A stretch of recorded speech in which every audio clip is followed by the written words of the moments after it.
Assalamualaikum warahmatullahi wabarakatuh. Perkenalkan, nama saya Sri Nata Zulheni. Saya adalah mahasiswa Universitas Eka Sakti, AI Padang, Fakultas Keguruan dan Ilmu Pendidikan dengan program studi Pendidikan Ekonomi. Yang saya hormati Ibu dosen pengampu mata kuliah, Ibu Reni Resvita, SPD, MPDE, dan seterusnya kepada teman-teman yang sudah dapat melihat video ini. Semoga dalam keadaan sehat walafiat. Video ini bertujuan untuk memenuhi mata kuliah saya, Teori Ekonomi Makro yang berjudul tentang perdagangan internasional. Sebelum kita masuk ke materi, kita harus tahu dulu apa itu perdagangan internasional. Nah, perdagangan internasional atau international trade merupakan kegiatan transaksi perdagangan antara satu negara dengan negara lain, baik mengenai suatu barang ataupun jasa yang dilakukan melewati batas daerah suatu negara. Nah, di sini juga saya buat ada di PPT, yaitu tentang kerjasama Indonesia dan Malaysia di bidang keamanan.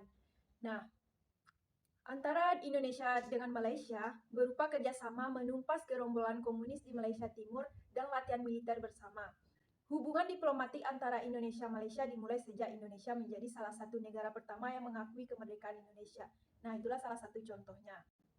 Kemudian kita masuk ke manfaat. Yang pertama manfaatnya di sini yaitu meningkatkan cadangan valuta asing atau devisa negara. Nah, salah satu kegiatan yang dapat menambah nilai devisa negara ini adalah kegiatan ekspor dan impor yang dilakukan oleh negara. Yang kedua, dapat mencukupi kebutuhan akan barang dan jasa yang tidak diproduksi di dalam negeri. Nah, manfaat perdagangan internasional bagi produsen dalam negeri adalah mampu memproduksi barang yang lebih baik dari sebelumnya, baik dari segi kuantitas maupun kualitas. Yang ketiga yaitu menjalin kerjasama dan persahabatan antar negara. Dengan persahabatan, masing-masing akan saling menguntungkan. Yang keempat yaitu memperluas lapangan kerja.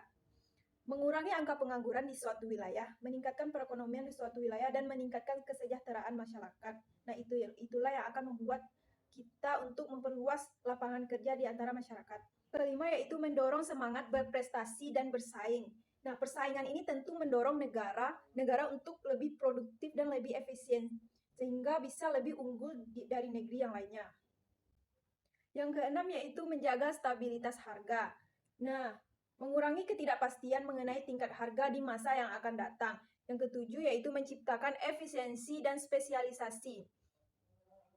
Perdagangan internasional mendorong efisiensi dalam produksi karena berbagai negara akan berusaha meniru metode produksi yang lebih baik untuk menekan biaya agar tetap kompetitif. Yang terakhir yaitu yang kedelapan, menumbuhkan output di dalam negeri dan meningkatkan pendapatan nasional. Mengelola sumber daya alam dengan baik, selain itu kita harus mengelola sumber daya alam dengan baik tanpa melakukan pencemaran. Nah, itulah manfaatnya. Kita masuk ke materi yang selanjutnya yaitu tentang faktor pendorong. Yang pertama yaitu perbedaan ilmu pengetahuan dan teknologi atau IPTEK. Nah, dengan adanya pengetahuan dan teknologi muncullah penemuan-penemuan atau teori-teori baru. Yang kedua ada perbedaan iklim.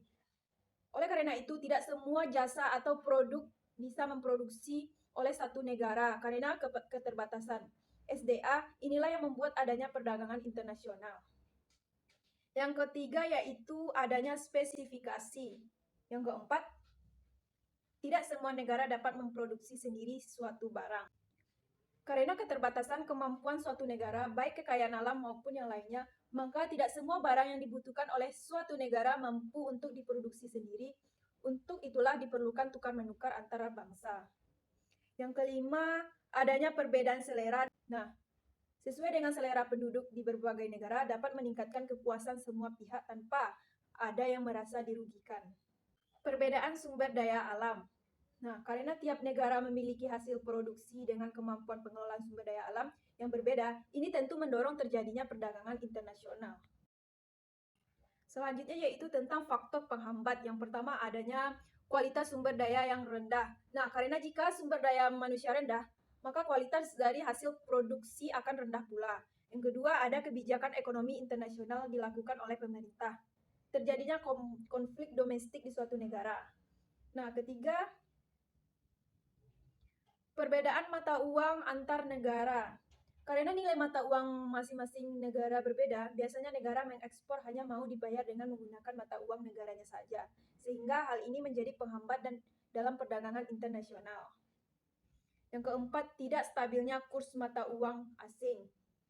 Nah, jika kurs mata uang naik, maka harga barang impor dan ekspor akan meningkat juga. Hal ini dapat menghambat perdagangan internasional. Yang kelima, pembayaran antar negara sulit dan risikonya besar. Apabila terjadinya transaksi perdagangan internasional, maka jumlah yang ingin dibayar pun tidak sedikit dan tentunya memiliki jumlah dan angka yang besar. Sebab apabila Anda harus melakukan pembayaran secara tunai, maka akan merepotkan dan memiliki risiko yang sangat besar. Yang keenam atau yang terakhir, tidak amannya suatu negara. Apabila suatu negara tidak aman, maka orang akan merasa takut untuk melakukan transaksi dan itu akan menjadi penghambat perdagangan internasional terhadap suatu negara. Materi selanjutnya yaitu teori perdagangan internasional. Teori perdagangan internasional mengkaji dasar-dasar terjadinya perdagangan internasional serta keuntungan yang diperoleh kebijakan perdagangan internasional, membahas alasan-alasan serta pengaruh pembahasan perdagangan, serta hal-hal yang menyangkut proteksional. Di sini ada 4 teori perdagangan internasional. Yang pertama ada merkantilisme. Teori merkantilisme, ekspor-impor adalah satu-satunya cara bagi suatu negara untuk menjadi kaya dan kuat adalah dengan melakukan sebanyak mungkin ekspor dan sedikit mungkin impor. Nah, teori keuntungan mutlak atau absolute advantage. Negara melakukan perdagangan internasional dengan negara lain jika negara tersebut memiliki keunggulan mutlak atau absolute advantage. Maka negara tersebut akan melakukan ekspor dan mengimpor barang-barang yang tidak memiliki keuntungan mutlak. Yang ketiga ada teori keunggulan komparatif atau comparative advantage. Suatu negara dikatakan memiliki keunggulan komparatif karena dapat memproduksi barang dengan biaya yang relatif lebih murah dibanding negara lainnya. Dengan kata lain, keunggulan komparatif merupakan keunggulan yang dimiliki suatu negara karena memiliki keunggulan lebih besar pada satu barang dibandingkan barang yang lainnya. Sedangkan negara lain memiliki kelemahan yang lebih kecil dari barang lainnya. Yang keempat ada teori ketersediaan faktor produksi. Yang pertama yaitu faktor environment, yaitu kepemilikan faktor-faktor produksi di dalam suatu negara. Yang kedua yaitu faktor intensity, teknologi yang digunakan di dalam proses produksi. Materi selanjutnya yaitu tentang kebijakan perdagangan internasional. Nah, apa itu kebijakan perdagangan internasional ini? Merupakan peraturan yang mengontrol, menjelaskan dan memberikan koridor tentang cara suatu negara melakukan hubungan dagang dengan negara lain. Peraturan tersebut umumnya berupa perundang-undangan khusus untuk instruksi pemerintah lainnya yang sepadan.